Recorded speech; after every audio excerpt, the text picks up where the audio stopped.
Chekhov 27, and welcome to my gender reveal party. You all thought you were pretty cool setting California on fire with your gender reveal parties. But today, I will perform the ultimate gender reveal! I will be detonating this nuclear bomb next to this children's hospital and doggy daycare. The death and destruction will be preceded by a poof of colored powder, denoting the gender of my baby. But before I detonate this bomb, let's watch a video. This video was suggested by Richard and Brian. Thank you for the suggestion. My only question for you is, when will the pain stop? Scooby Doo Night of 100 Frights did inappropriate things to me that I did not want it to do. I even told the game that I did not want its advances, and yet it persisted so hard that Yves Guillemot gave it a promotion. I honestly thought this was gonna be good. It started out really strong, but like most people I've slept with, it shit itself within the first hour, which is around the time I bring out the nipple tasers and penguin costumes. On the surface, this game looks good. Yes, it is a licensed game, but it was developed by Heavy Iron Studios, who made Battle for Bikini Bottom, which is also a 3D platformer, and so I expected the same quality. But if anything, this game has showed me that expectations do nothing but kill the fucking cat.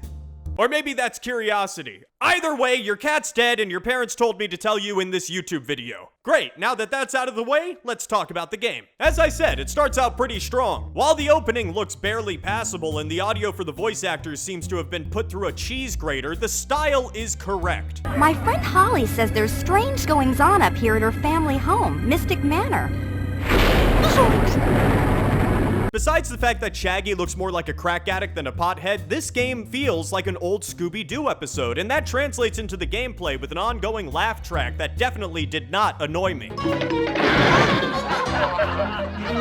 laugh at me! Fuck!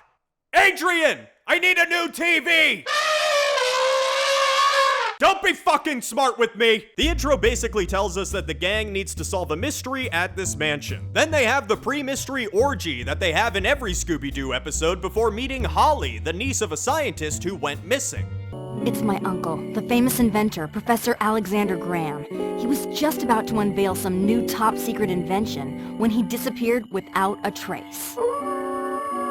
No one saw him leave Mystic Manor, and no one will help me search the premises. Oh my god, you are so fucking guilty. After that intro, the gang splits up and Shaggy values a box of dog treats over his own life. Scooby-Doo! Once Shaggy is gone, the game drops you into the main hub. This game is pretty open. In fact, it's a Metroidvania with collectible items that help you progress into different areas. There are 3 main worlds for you to explore, and each consist of many different areas, which totals about 12 unique areas. You play as Scooby, and he controls fine. Not bad, not good, just fine. Scooby can run, jump, swing, headbutt, all that good shit. Throughout the game, you eventually unlock extra stuff, like a double jump, a hover, a ground pound, boots that let you walk on sticky surfaces, a helmet for your charge attack, and bubble and bubblegum attacks. And again, it all works fine. Nothing's all that great, and you definitely will encounter a few issues with the controls and some of the items. Like this part, where you have to hit 2 quickly moving bats with the bubble in a small dark room. This is genuinely fucking terrible. I'd rather deliver room service to Harvey Weinstein than have to deal with these fucking bats again. But honestly, some of the blame has to go to the fixed camera, which just doesn't work. There are so many issues regarding depth perception, enemies coming out of nowhere, and objects blocking your view. This game would genuinely be so much better if it just had a fucking movable camera. But hey, enough complaining about the camera. What do you actually do in the game? Basically, you go through each of the areas and complete each section, which sounds simple and straightforward, but if there's anything that this game isn't, it's straightforward. You see, there are these Scooby snacks lying around that I figured were just normal little collectibles for you to grab,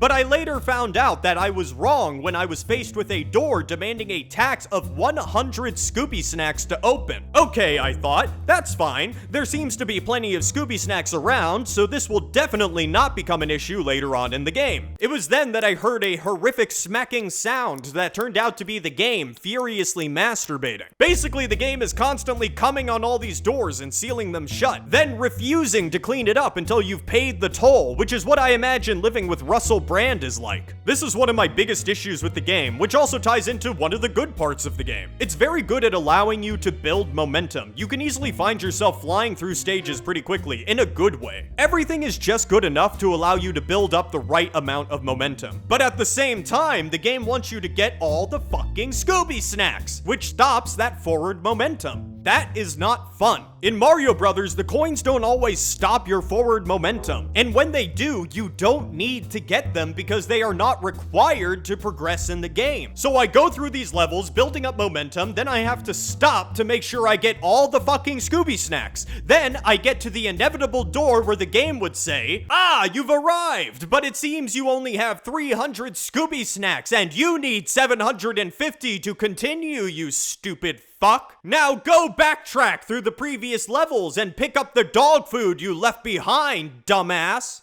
Wait, before you go. Did you just wipe your cum on my face? This is when you realize how little content is actually in the game. If it wasn't for all of this irritating backtracking, the game would probably be 2 hours long rather than 5 hours long. But I honestly would have much preferred it if the game got rid of the stupid tolls and allowed you to move forward at your own pace. Even if it was only 2 hours long, it would definitely feel a lot more rewarding than this. But no, the game has to be padded with dumb bullshit that only accentuates its flaws. Like how the hit detection is sometimes bullshit, and the depth perception makes me think this game was designed by Fetty Wap. And the levels, while they look pretty nice, lose all of that luster when you have to constantly go back through them. They are nowhere near interesting enough to warrant backtracking. And you're not really rewarded for backtracking anyway, you just get more Scooby snacks. You never find a cool new item or have an interesting boss fight, you just find more fucking Scooby snacks. And all of this backtracking isn't a one-time thing, it's part of the core gameplay loop. And the reason it doesn't work in this game, but it does in a game like Bloodstained, is because the levels in Bloodstained are interesting enough for you to want to go back through them. They have secrets, cool items, and it's literally how you progress in the game. You don't find a door that needs a certain amount of fucking Scooby snacks, then have to go back and grab the ones you missed. Bloodstained improves the concept of backtracking with interesting level design and rewards,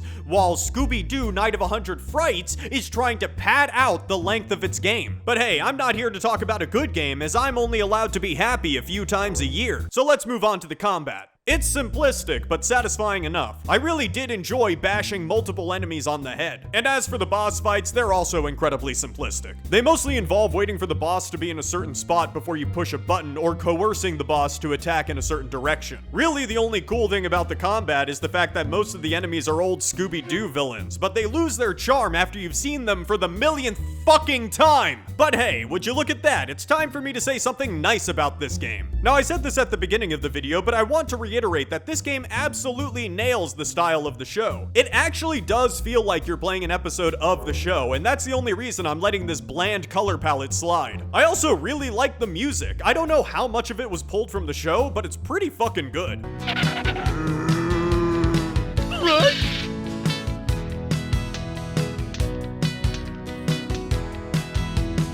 And also, the story is really not that bad. Yes, it predictably ends with Holly being the villain, but much like the great works of George R.R. Martin or my gay horse Dragon Ball Z fanfiction, this story is really about the drama between all of the characters. For you see, much like Shrek, Scooby Doo Night of 100 Frights is a game about onions. And onions have constant, loud, obnoxious sex. Ask any onion farmer and they'll tell you, it is almost impossible to sleep near an onion bush. And this translates to the game because all of the characters are constantly fucking each other.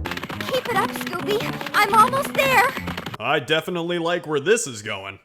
But it turns out, Fred did not like where this was going. As any fan of the show will tell you, Fred is deeply in love with Scooby-Doo. And when Scooby cheated on him with Daphne, Fred lost his fucking shit. He used his demonic powers to transform into a pansexual zebra in order to banish Scooby and the gang to another dimension. This, of course, took a lot of power, so much power that Fred is now unable to return to his human form, leaving him to walk the earth as a pansexual zebra for the rest of his days, wondering, Was it worth it? Now that's what I call a good story. But while the story in this game is clearly on par with the greatest stories of all time, it ultimately does not save this game. Scooby Doo Night of 100 Frights is something that would have passed for mediocre in 2002, but it has not aged well. The controls are mediocre at best, the camera is awful, and the constant meaningless backtracking is really the final nail in the coffin. And sadly, the charm of this game's atmosphere is not worth playing the game to experience. I'm giving it a 2 out of 5.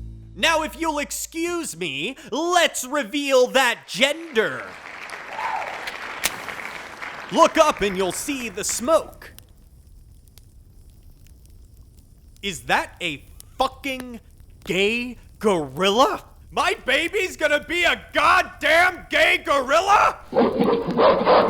Fuck you! I don't want your fucking congratulations!